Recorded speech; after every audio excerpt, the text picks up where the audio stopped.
अस्सलाम वालेकुम, welcome to AKD weekly roundup. आज हम आपसे इस वीक के न्यूज़, इवेंट्स एंड ट्रिगर्स के बारे में बात करते हैं। इस वीक मिनी बजट अनाउंस हुआ जिसमें 170 बिलियन रुपीस के टैक्सेस इम्पोज हुए और GST 17% से लेके 18% कर दिया गया।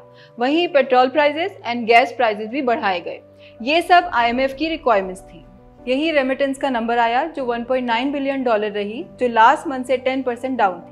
SBP रिजर्व $276 मिलियन से बढ़ के नाउ स्टैंड्स एट $3.2 बिलियन और उसके साथ साथ हमने देखा कि करेंसी भी स्टेबल होती हुई नजर आ रही है और इंटर बैंक में डॉलर 263 से 265 तक ट्रेड होता हुआ नजर आया, जो कि प्रीवियसली 275 तक चला गया था।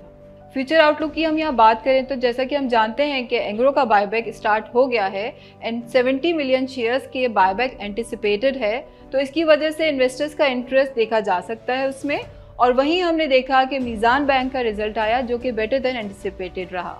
It is likely that IMF staff level agreement would be reach next week, तो हमें मार्केट का सेंटिमेंट बढ़ते हुए नजर आता है और इन्वेस्टर्स को चाहिए कि वो ENP, power and tech sector में इन्वेस्ट करें। Thank you.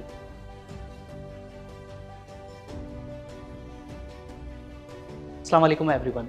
इस हफ्ते मार्केट का आगाज़ एक मनफी रुझान के साथ हुआ और इस हफ्ते हमने ये देखा कि मार्केट के अंदर ज़्यादातर जो ट्रेडिंग सेशंस थे वो नेगेटिविटी के साथ ट्रेड होते हुए नजर आए।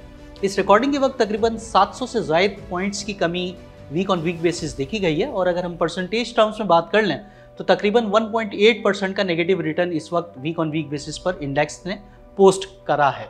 डेली चार्ट के मुताबिक अगर हम देखें, डेली टाइम फ्रेम चार्ट के मुताबिक, तो इंडेक्स इस वक्त अपने मेजर मूविंग एवरेजेस जिसमें 100 और 200 डे मूविंग एवरेज है उसके नीचे ही अपनी सस्टेनेंस शो कर रही है, जिससे ये खदशा बहुत ज़्यादा बढ़ जाता है कि इंडेक्स में जो आने वाले सेशंस हैं वो शायद मज़ीद मंदी का रुझान लेकर आ सकते हैं। सपोर्ट जोन की अगर हम बात करें तो 40,800 से 40,500 का जो एरिया है ये मार्केट के लिए एक सपोर्ट जोन हो सकता है, जहां पर एक शॉर्ट टर्म बाउंस को हम एक्सपेक्ट कर सकते हैं। अगर इंडेक्स 40,500 के नीचे ट्रेड करना स्टार्ट करता है तो इसके चांसेस बहुत हद तक बढ़ जाते हैं कि इंडेक्स के जो नेक्स्ट ट्रेडिंग सेशंस होंगे, जो आने वाले सेशंस होंगे, उसमें इंडेक्स 39,600 तक टारगेट कर सकता है। मींस कि आने वाले सेशंस जो होंगे 40,500 के नीचे अगर इंडेक्स ट्रेड करता है तो फिर उस सूरत के अंदर 39,600 इंडेक्स के लिए अगला सपोर्टिव स्टेशन हो सकता है। जबकि दूसरी जानिब अगर हम बात करें रेजिस्टेंस की तो 41,600 का एरिया इंडेक्स के लिए एक बहुत सख्त और शदीद मज़ाहमत वाला एरिया है। यहाँ पर मल्टीपल टाइम्स हमने देखा कि इंडेक्स के अंदर जैसे ही इस एरिया के पास इंडेक्स पहुँचता है तो इस रेजिस्टेंस को ऑनर करते हुए वहाँ पर प्रॉफिट टेकिंग भी आती है और वहाँ पर सेलर का इंटरेस्ट डेवलप हो जाता है।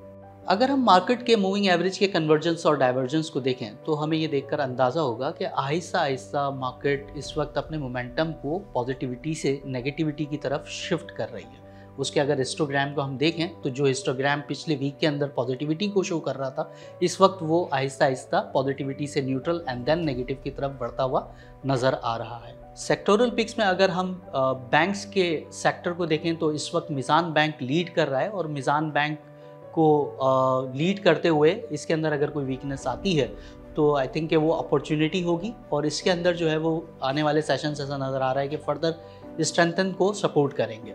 फर्टिलाइज़र सेक्टर को अगर हम देखें तो फर्टिलाइज़र सेक्टर के अंदर एंग्रो कॉरपोरेशन की प्रीवियस वीक से परफॉर्मेंस काफ़ी ज़्यादा बेहतर रही है और हम मल्टीपल टाइम्स एंग्रो कॉरपोरेशन को पिच भी करते रहे हैं। सो आई थिंक कि Engro corporation is relatively strong among the sector और इसके अंदर भी कोई डिप आपको मिलती है तो वो एज एन अपॉर्चुनिटी कंसीडर करना चाहिए और एंग्रो कॉरपोरेशन को डिप पर बाय करना चाहिए। सेक्टोरल पिक्स की बात करते हुए हम ENP सेक्टर को बिल्कुल भी नज़रअंदाज नहीं कर सकते हैं।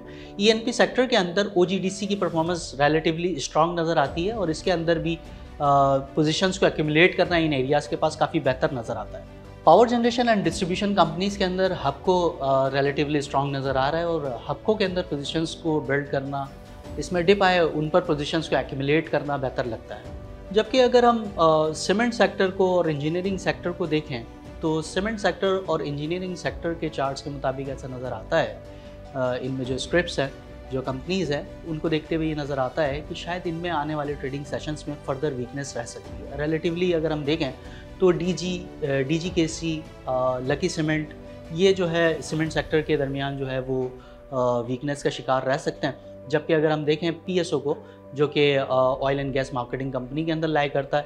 तो PSO के अंदर भी जो है वो वीकनेस आने वाले ट्रेडिंग सेशंस के अंदर एक्सपेक्ट करी जा सकती है।